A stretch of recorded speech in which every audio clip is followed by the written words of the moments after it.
Hi everyone. ఈరోజు మనము union bank of ఇండియాలో శాలరీ అకౌంట్స్ అయితే తెలుసుకుందాము.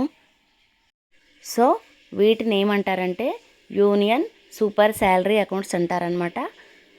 స్కీమ్ కోడ్ వచ్చేసి యూఎస్ఎస్ఏ 1, యూఎస్ఎస్ఏ 2, యూఎస్ఎస్ఏ 3. యాక్చువల్గా యూఎస్ఎస్ఏ 1, 2, 3 అంటే మనము డిఫరెన్షియేషన్ అయితే తెలుసుకుందాము. ఇప్పుడు యూఎస్ఎస్ఏ 1 అంటే యూనియన్ సూపర్ శాలరీ అకౌంట్ 1 అనమాట.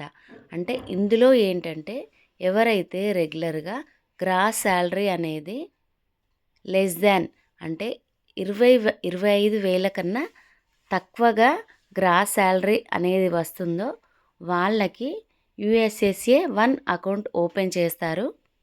ఇక యూఎస్ఎస్ఏ 2 అకౌంట్ అంటే ఏంటంటే ఎవరికైతే రెగ్యులర్గా గ్రాస్ శాలరీ అనేది 25,000 టు 75,000 వరకైతే వస్తుందో, అంటే బిలో 75,000 వరకైతే వస్తుందో వాళ్లకు యూఎస్ఎస్ఏ 2 అకౌంట్ అయితే ఓపెన్ చేస్తారు. ఆ తర్వాత వచ్చేసి ఎబో 75,000 గ్రాస్ శాలరీ ఎవరైతే డ్రా చేస్తారో వాళ్ళ కోసమైతే యూఎస్ఎస్ఏ 3 అకౌంట్ ఓపెన్ చేస్తారనమాట. యూఎస్ఎస్ఏ 2 అకౌంట్నే ఎగ్జిక్యూటివ్ అకౌంట్ అంటారు. యూఎస్ఎస్ఏ 3 అకౌంట్ని ప్రీమియర్ అకౌంట్ అంటారనమాట. ఇక వచ్చేసి ఎబోవ్ 1,80,000 గ్రాస్ శాలరీ ఎవరికైతే వస్తుందో వాళ్ళ అకౌంట్ని అయితే ఎలైట్ అకౌంట్ అంటారు. సో ఈ విధంగా మనము యూనియన్ బ్యాంక్లో అయితే శాలరీ అకౌంట్స్ని అయితే ఓపెన్ చేసుకోవచ్చు. ఇప్పుడైతే మనకి డిఫరెన్షియేషన్ అయితే అర్థమైంది కదా. బిలో 25,000 గ్రాస్ శాలరీ వస్తే యూఎస్ఎస్ఏ 1, బిలో 75,000 గ్రాస్ శాలరీ వస్తే యూఎస్ఎస్ఏ 2, బిలో 1,80,000 శాలరీ గ్రాస్ శాలరీ వస్తే యూఎస్ఎస్ఏ 3 అనమాట. సో ఇప్పుడు మనము వీటి ఛార్జెస్, వీటి యూజెస్ ఏంటో తెలుసుకుందాము. యూఎస్ఎస్ఏ 1లో అయితే క్వార్టర్లీ యావరేజ్ బ్యాలెన్స్ ఈ 3 టైప్స్లో నిల్ అనమాట. అంటే జీరో బ్యాలెన్స్ అకౌంట్స్ అనమాట. తర్వాత ఏటీఎం కార్డు వచ్చేసి యూఎస్ఎస్ఏ 1కి అయితే క్లాసిక్ కార్డ్, మామూలుగా 25,000 కార్డు ఉంటుంది కదండి, క్లాసిక్ కార్డ్ అయితే వస్తుంది. తర్వాత యూఎస్ఎస్ఏ 2 అకౌంట్స్కి అయితే ప్లాటినం కార్డు ఉంటుంది. యూఎస్ఎస్ఏ 3 అకౌంట్స్కి అయితే సిగ్నేచర్ కార్డ్ లేదా రూపే సెలెక్ట్ కార్డ్ అయితే తీసుకోవచ్చు అనమాట. ఈ ఏటీఎం కార్డ్స్కి అయితే యాన్యువల్ మెయింటెనెన్స్ ఛార్జెస్ అయితే ఉండవు. మామూలుగా అయితే నార్మల్ అకౌంట్స్కి ఏఎంసీ ఛార్జెస్ పడుతూ ఉంటాయి. కానీ సూపర్ శాలరీ అకౌంట్స్ వాళ్ళకి ఏ ఛార్జెస్ ఉండవండి డెబిట్ కార్డుకి. ఇక్కడ ప్లాటినం కార్డుకు మరియు సిగ్నేచర్ లేదా రూపే సెలెక్ట్ కార్డుకి అయితే లాంజ్ యాక్సెస్ ఉంటుందండి. ఆ తర్వాత క్లాసిక్ కార్డుతో అయితే మనము పర్ డే 25,000, ప్లాటినం కార్డుతో అయితే మనము పర్ డే 75,000, సిగ్నేచర్ కార్డుతో అయితే 1,00,000 డ్రా చేసుకోవచ్చు. తర్వాత పీఓఎస్ లిమిట్ వచ్చేసి classic card 50,000, platinum card 1,50,000, signature card per day 3 lakhs అనమాట. సో ఇక్కడ ఛార్జెస్ విషయానికి వచ్చేస్తే మనము మన ఓన్ ఏటీఎంలో అంటే యూనియన్ బ్యాంక్ ఏటీఎంలో డ్రా చేసుకుంటే ఛార్జెస్ పడతాయి కదా. ఇప్పుడు వీటికి శాలరీ అకౌంట్స్కి అయితే చూద్దాము. మామూలుగా క్లాసిక్ కార్డుకి అయితే ఓన్ ఏటీఎంలో 8 ట్రాన్సాక్షన్స్ పర్ మంత్ అయితే ఫ్రీ అండి. అదే ప్లాటినం కార్డు ఉన్న వాళ్ళకి మరియు సిగ్నేచర్ కార్డు ఉన్న వాళ్ళకైతే అన్లిమిటెడ్ ఫ్రీ అనమాట. తర్వాత అదర్ ఏటీఎంలో అయితే క్లాసిక్ కార్డు వాళ్ళకు 3 ట్రాన్సాక్షన్స్ పర్ మంత్ మెట్రో అనమాట. 5 ట్రాన్సాక్షన్స్ వచ్చేసి అదర్ ప్లేసెస్లో అనమాట. టోటల్ మెట్రోలో అయితే 3 ట్రాన్సాక్షన్స్, అదర్ ప్లేస్లో అయితే 5 ట్రాన్సాక్షన్స్ ఫ్రీ అనమాట అదర్ బ్యాంక్ ఏటీఎంలో. అదే ప్లాటినం కార్డు వాళ్ళకి వచ్చేసి 10 ట్రాన్సాక్షన్స్ పర్ మంత్ ఫ్రీ అనమాట.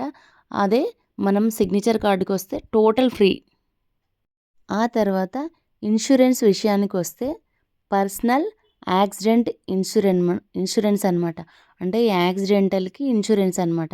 సో విత్ అకౌంట్ అంటే ఓన్లీ అకౌంట్తో ఇది ప్రైవేట్ సెక్టార్ వాళ్ళకి ఎలా ఉంటుందంటే యూఎస్ఎస్ఏ వాళ్ళకు ఓన్లీ అకౌంట్తో 2 lakhs, ప్లాటినం కార్డు వాళ్ళకి 5 lakhs, సిగ్నేచర్ కార్డు వాళ్ళకైతే 10 lakhs. అది ప్రైవేట్ ఎంప్లాయీస్కి. అండ్ అది కాకుండా డెబిట్ కార్డుతో ఇంకా ఎక్స్ట్రా యూఎస్ఎస్ఏ 1 వాళ్ళకి 2 lakhs, యూఎస్ఎస్ఏ 2 వాళ్ళకి 2 lakhs by bank, 2 lakhs by NPCI అనమాట. ఆ తర్వాత యూఎస్ఎస్ఏ 3 వాళ్ళకి వచ్చేసి 2 lakhs అనమాట.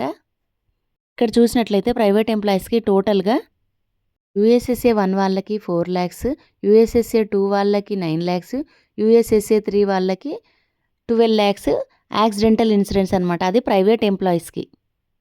అదే గవర్నమెంట్ ఎంప్లాయీస్‌కి యూఎస్ఎస్ఏ 1 వాళ్ళకైతే 4 lakhs, యూఎస్ఎస్ఏ 2 వాళ్ళకైతే 39 lakhs అంటే ఇంక్లూడింగ్ ఎయిర్ యాక్సిడెంట్.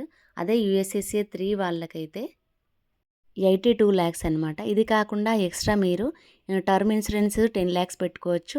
ఇంకా యాక్సిడెంటల్ ఇన్సూరెన్స్ 30 lakhs కూడా పెట్టుకోవచ్చు. అది ఎస్బీఐఎన్ఎస్ అనే ఒక సపరేట్ ఇన్సూరెన్స్ ఉంటుందండి, అది కూడా పెట్టుకోవచ్చు.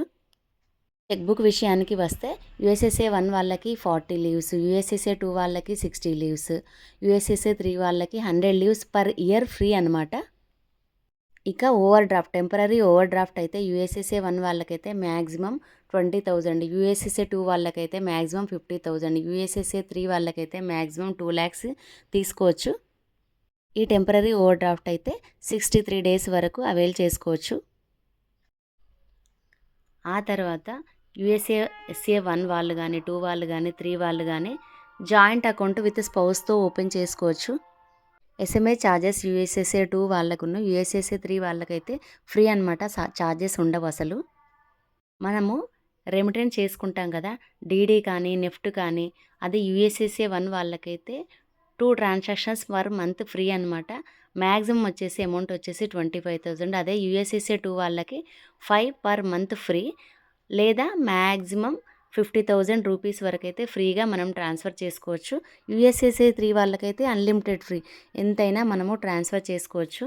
నెక్స్ట్ వచ్చేసి ఆర్టీజీఎస్ ఛార్జెస్ ఓన్లీ యూఎస్ఎస్ఏ 3 వాళ్ళకి ఫ్రీ అండి. అదే ఐఎంపిఎస్ ఛార్జెస్ అయితే యూఎస్ఎస్ఏ 2 మరియు యూఎస్ఎస్ఏ 3 అకౌంట్ ఉన్న వాళ్ళకి ఐఎంపిఎస్ ఛార్జెస్ అయితే ఫ్రీ అండి. తర్వాత లాకర్ విషయానికి వస్తే యూఎస్ఎస్ఏ 2 వాళ్ళకి ఫస్ట్ ఇయర్ రెంట్లో 25% కన్సెషన్ ఉంటుంది. అదే యూఎస్ఎస్ఏ 3 వాళ్ళకి ఫస్ట్ ఇయర్ రెంట్లో 50% కన్సెషన్ ఉంటుంది. తర్వాత processing charges fees for home loans about 25 lakhs. ఎవరైతే 25 lakhs పైన హోమ్ లోన్ తీసుకుంటారో వాళ్ళకందరికీ యూఎస్ఎస్ఏ 1 అయినా 2 అయినా 3 అయినా టోటల్ 100% కన్సెషన్ అనమాట. హోమ్ లోన్ అబౌట్ 25 lakhs వాళ్ళకి. అదే హోమ్ లోన్ బిలో 25 lakhs అయితే 50% కన్సెషన్ ఉంటుంది 3 స్కీమ్ల వారు. ఓన్లీ హోమ్ లోన్లోనే కాకుండా అదర్ రీటైల్ లోన్లో కూడా మీకు 0.05% అయితే కన్సెషన్ ఉంటుంది. తర్వాత వెహికల్ లోన్లో కూడా 0.10% కన్సెషన్ ఉంటుంది. రేట్ ఆఫ్ ఇంట్రెస్ట్లో అనమాట ఇందాక నేను చెప్పింది. ఎడ్యుకేషన్ లోన్, మార్ట్గేజ్ లోన్కి అయితే 0.10% కన్సెషన్ ఉంటుంది. పర్సనల్ లోన్ కూడా 0.10% కన్సెషన్ ఉంటుంది ఈ 3 స్కీమ్ల వారికి. ఇలా అయితే మనము శాలరీ అకౌంట్స్ బెనిఫిట్స్ అయితే తెలుసుకున్నాం కదా. ఆల్రెడీ ఉన్న వాళ్ళైతే ఈ బెనిఫిట్స్ని యూజ్ చేసుకోండి, లేని వాళ్ళైతే అకౌంట్ ఓపెన్ చేసుకొని ఈ బెనిఫిట్స్ని అయితే యూజ్ చేసుకోండి. ఇంకేమైనా డౌట్స్ ఉంటే కామెంట్స్లో అడగండి. ఇన్ఫర్మేషన్ నచ్చితే వీడియో లైక్ చేయండి, షేర్ చేయండి.